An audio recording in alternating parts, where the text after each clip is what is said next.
Hello everyone. Today we will start with a new topic from EduTech Action Gets Result. And today's topic is cyclotron.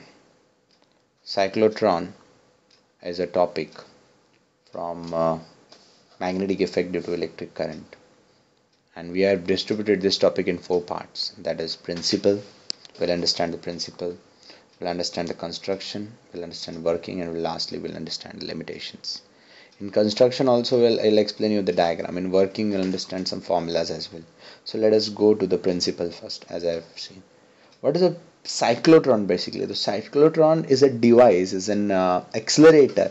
It's a circular particle accelerator which accelerates the positive ions with very high energy, and it can be used to bombard on the targets. It basically based on two principles. It has a magnetic field. It requires a magnetic field. Why magnetic field is required is it bends the charge particle in circular paths. So the charge particle is bended in circular path. And the second one is electrical field. What is electrical field used for? To accelerate the charge particle. One is used to bend the charge particle in the circular path, and the other one is used for the. So basically the principle on which this concept is based on is magnetic field and electrical field. So now let us move on to the next thing, that is, let's see the construction part. So in construction, as you can see, the diagram is there. There are basically two D's, very important part of the instrument of the device. They are called D1 and D2. The two D's having a small gap in between them, and it is connected to an oscillator. An oscillator is nothing but an AC supply, but that AC supply is very high voltage, 10,000 voltage, and 10 raised to 7 cycles high frequency, high voltage supply is connected to both the D's, which will understand why it has been used later on in the working part. And we are also having the magnetic fields, as I explained you on the principal part. We require electrical and magnetic field, where the magnetic field here, as you can see, there is north pole and south pole, which is created like this from north pole to south pole. The magnetic field is also very high, that is of 15,000 Gauss. So the value is nearly, it is 10,000 volt and 15,000 Gauss, which is very high, as I'm showing you on the board. Now the next thing is, what we are using here is we want a positive ion which has been created in between. As you can see, the red dot at the center of the two D's, there is a gap in between the center, and the positive ion is produced by the process of ionization. And the process of ionization can be done on hydrogen atoms and on helium atoms, and we can produce an ion. So that ion produced is by using ionization process. For example, if I'll use hydrogen, we'll get proton as an ion, and in helium we'll get alpha particles. So this was a construction part. And one more thing, this everything has been under one cylindrical evacuated chamber. This complete construction. Let us now go to the next part, that is working part of this. So let us go to working.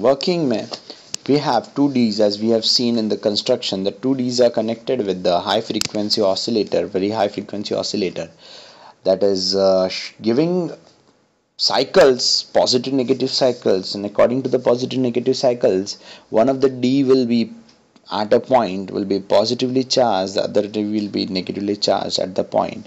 Since very high, it is very faster, and one will be positive, the other one will be negative, or it will be reversed. So now if a positive ion from a center due to ionization comes out, so it will get attracted towards the negative first, and then it will, as the process is going very fast, the ion will try to go to, since it is positive, will try to go to negative, and as that D will become positive, it will go to negative again, it will be repelled there, the other one will attracted, and the cycle will goes on. And due to magnetic field, it will be keep on moving in a circular path, and completely since a circular path, as you can see, it will keep on accelerating, the velocity will keep on increasing, and it will be so fast, the process will be so fast that the circular paths will be coming, ultimately the positive ion will be coming out from one of the corners through one of the D's, and you can target it on the target. So as you can see, as you have seen the working part of it, now the frequency of the applied high applied frequency of alternating potential and the strength of the magnetic are chosen that the time required to complete the semicircle corresponds to one half circle. So I've written in short, the chosen is half circle to one half circle. And due to this, as soon as after completion of semicircle in D2, positive ion arrive at the interface of D2 and D1 becomes positive, so that the positive ion attracted to D1, it is accelerated. Hence, it moves in larger semicircle and larger circular path in D1. Since the particle is moving, with greater velocity, it will describe the semicircle of greater radius in D1, and this process repeats itself again and again, and ultimately and finally the ions escape from window and strike the target. So as you can see, I'm writing the same points in short. Maybe the same points you can't write it in the exam, but this is something, as I was saying, you can listen to the points carefully.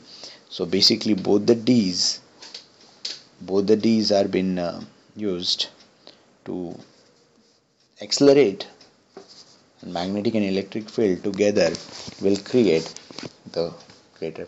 Now let us go to the second last part of the topic, that is the derivation part, that is the formula parts of it, where we will come to know what exactly will be the formulas of velocity, kinetic energy, and etc. etc. So this has been completed. Let us go to the next point. So let us see the radius first. So as we all know, the magnetic field used here is BQV.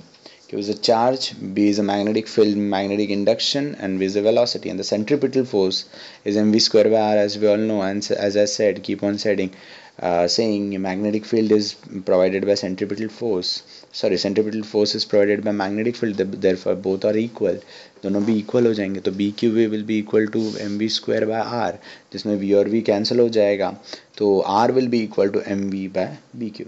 So this will be a formula of R.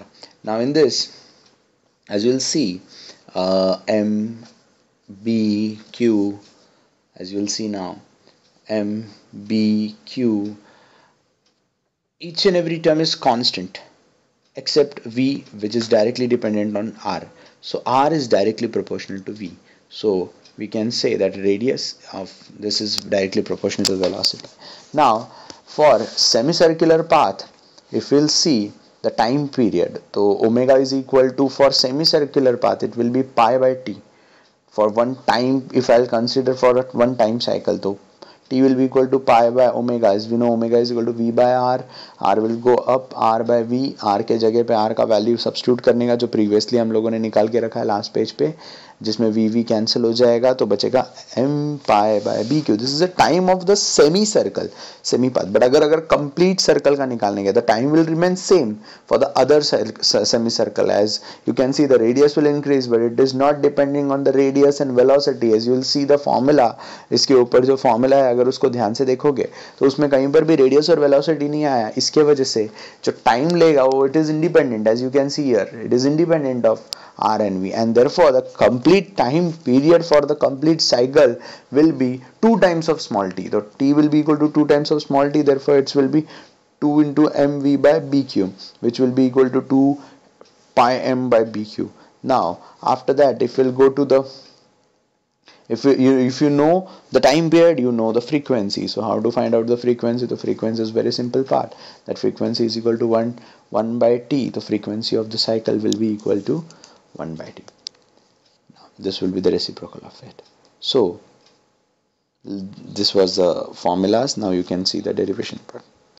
So let us see for the last section of cyclotron, that is limitations. So there are 4 limitations, as you can see on the board. The one is, it cannot accelerate uncharged particles. The cyclotron cannot accelerate uncharged particles like neutrons. It cannot accelerate electron. Why? Electron is the charged particle, then why it cannot? Because the small mass of electron hence moves with very high speed, therefore it cannot remain in the phase with the field. The, this was our second point. The charged particle cannot move with a speed beyond certain limit in electron. There are some limitations. You will say sir वैसे इतना high है अभी भी इसके ऊपर भी yes still practically और भी बहुत सारी reasons की वजह से the charged particle cannot move with the speed beyond certain limit. It is not possible to design a machine capable of producing the highly energetic particle having energy of order 500 mega electron volt. Again, there is not possible of capable of producing high energetic particle.